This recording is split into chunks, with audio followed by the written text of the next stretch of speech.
Well, hello, and so glad you've joined us again for a word from the pastor concerning prayer.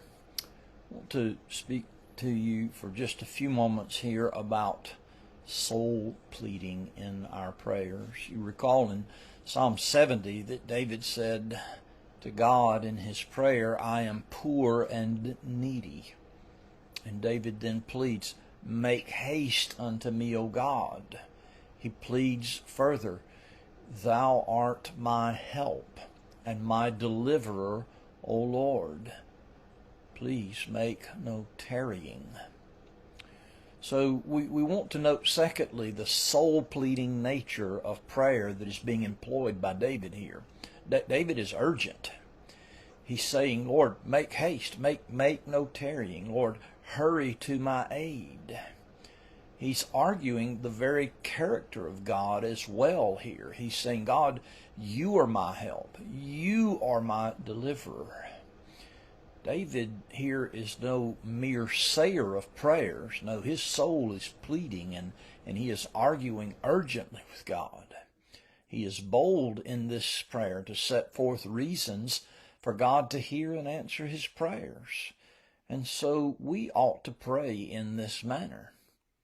Recall with me, if you will, Jacob returning home from his time in Padam Aram and finding himself literally walking into the very teeth of Esau.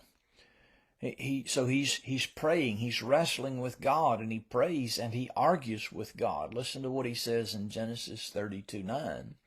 He said to God, he said, "You said to me, return to your country and to your kindred." What Jacob is doing here, he is as much arguing. He's saying, "God, I'm in danger, but I've come to this place because you told me to. So help me." And then Jacob turns and he pleads God's promises.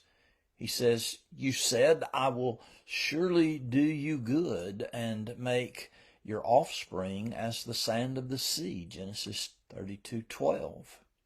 Here again, Jacob is soul pleading, but now he's doing it on the grounds of God's promise, as if to say, "God, you promised to take care of me, and you cannot fail to do what you have promised."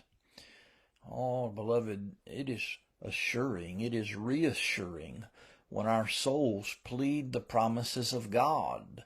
This kind of soul pleading will fetch an answer from the hand of our God. Beloved, do not think that you have prayed if your soul has not pleaded with your God. Pleading is the very essence of prayer. It's the very marrow of prayer.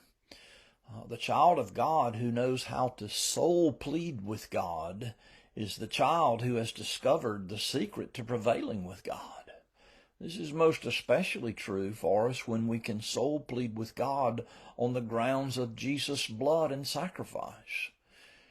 There are many keys to many locks, but the master key to every lock with God is the blood and name of his beloved Son.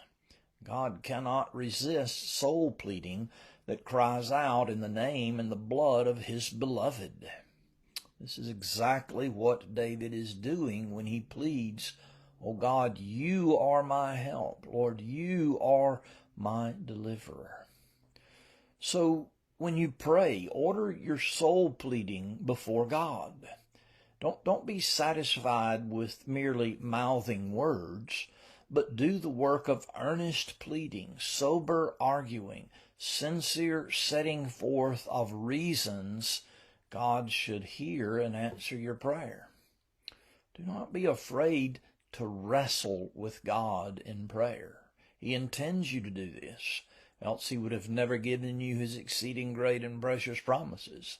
This is how Jacob prayed, and it got him the blessing and the protection and the provision for which he prayed. Thank you so much for joining us again. May God bless you.